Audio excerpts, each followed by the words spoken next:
Ever since I saw Nick playing, I really look up to him. I just saw how intelligent he played the game, how well he positioned himself. Anytime he was on TV, I was glued to the TV and watching pretty much every shift. I think that everybody knows what a great career he had. He's a champion, he's a Norris Trophy winner.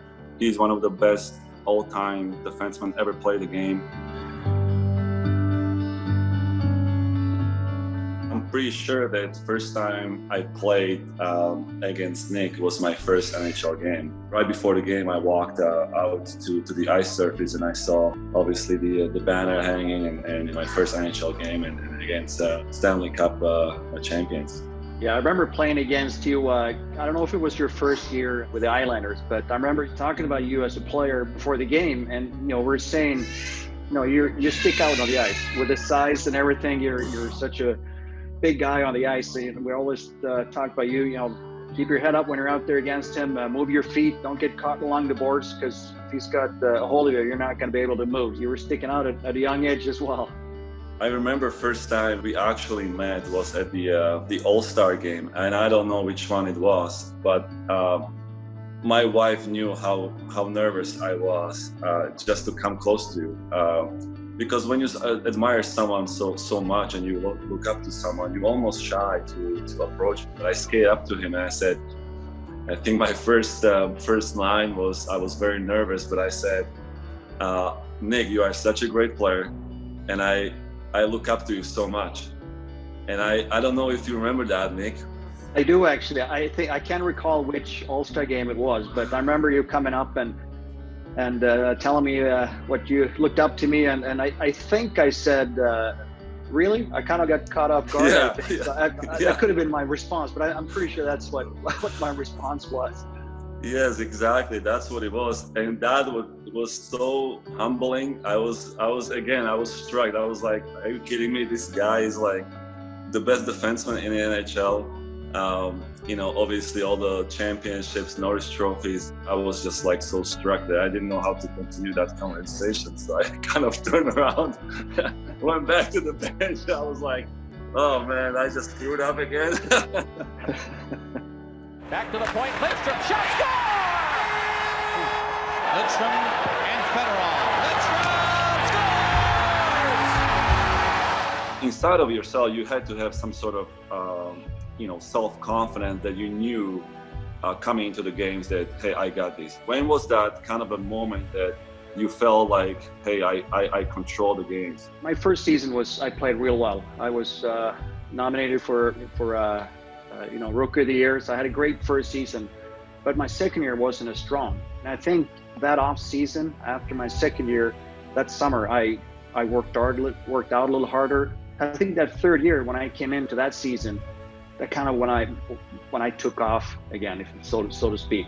So I think it took me probably 3, 4, maybe 5 years to really reach my potential. And then I felt, comfortable playing against anyone in the league. And the 2009 Norris Trophy winner is Zdeno Chara. I remember when we were both nominated for the Norris, and you beat me to it. You could have been beaten by a nicer guy. You had a terrific season that year. I was so aware of that there's this excellent, unbelievable guy named Nicklas Lidstrom that it would be very hard to beat. I still remember when you came to me at that dinner in Vegas. Coincidentally, I came to the same restaurant with the GM, a coach, and my wife. And I felt kind of bad because it almost looked like I'm kind of showing off. And you were sitting there with your wife. And I was like, oh man, this is gonna look bad. Like I'm almost like showing you the trophy. And you got up and came to our table and say congrats. And then you tap me on the shoulder and say, take a good care of that trophy, and I thought it was just again such a great gesture by you, and I will always remember that. At some point in time catches up with everyone and diminishes their ability to perform something you love and care about passionately, comes to an end sooner than what you would have liked. Today, after 20 seasons as a player for the Detroit Red Wings, I'm announcing my retirement. I can't thank you enough for all the advice you gave me. Every time I see you, and especially I have to tell all the viewers right now that you guys had that Hall of Fame induction weekend in Toronto, and we actually played Toronto that weekend as well. and saw you on the ice, doing the ceremonial introduction to the new Hall of Famers. And what I couldn't believe that after the game, you and your wife Anika came to see me in front of the locker room. And to me, that was just like, that was the dream come true. Like all the other guys who saw this, I was amazed. I was just, I was in the cloud number 7 because it was just, I should say cloud number 5, right? You can't imagine what it meant to me. So I have to say thank you so much for doing that. It really made my day, made my life that you came down and talked to me. Oh, I'm glad to hear that. No, I wanted to come down and see how you're doing, how you're feeling, and I've been there when you're 40 plus and you're getting tired, and just wanted to make sure I can come by and say hi to the oldest player in the league. Yeah, thanks for reminding me. I gotta ask you, if I may, would you, looking back, would you maybe play 1 more, 2 more seasons looking back now, or are you happy with the decision you made back then? Well, at the time when I retired, I felt I made the right decision. I felt that I've done everything that I wanted to accomplish. I didn't have that drive anymore. We talked about this. I didn't have that push that you have to have in the summertime, in the off season, because the guys you're playing against, they're half your age. They're 20-year-olds, and you're 40 plus. So looking back at it, I felt like I made the right decision. Even though I miss playing, I still miss playing. But at the time, and it was a hard decision. It was very tough to make that decision. But I felt it was the right one for me.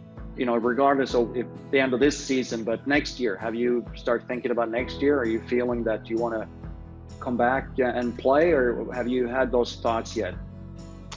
I wanna see how this season is gonna play out. Looks like we're gonna continue the playoffs at some way, in some form.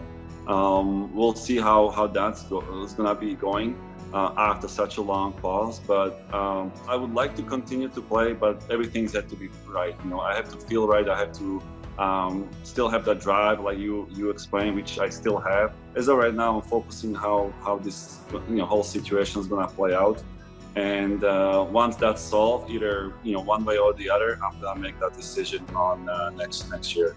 As long as you have that drive, keep playing. It's the best thing in the world to do, be able to play hockey. So as long as you have it within you, keep playing and enjoy it too. Remember to enjoy it. Yeah, I'll call you again. Don't worry. You're more than welcome to call. No problem. Steve. Yeah. Thank you so much, Nick, for doing this. It made my day. Thank you so much. Yeah, thanks, Steve. Take care.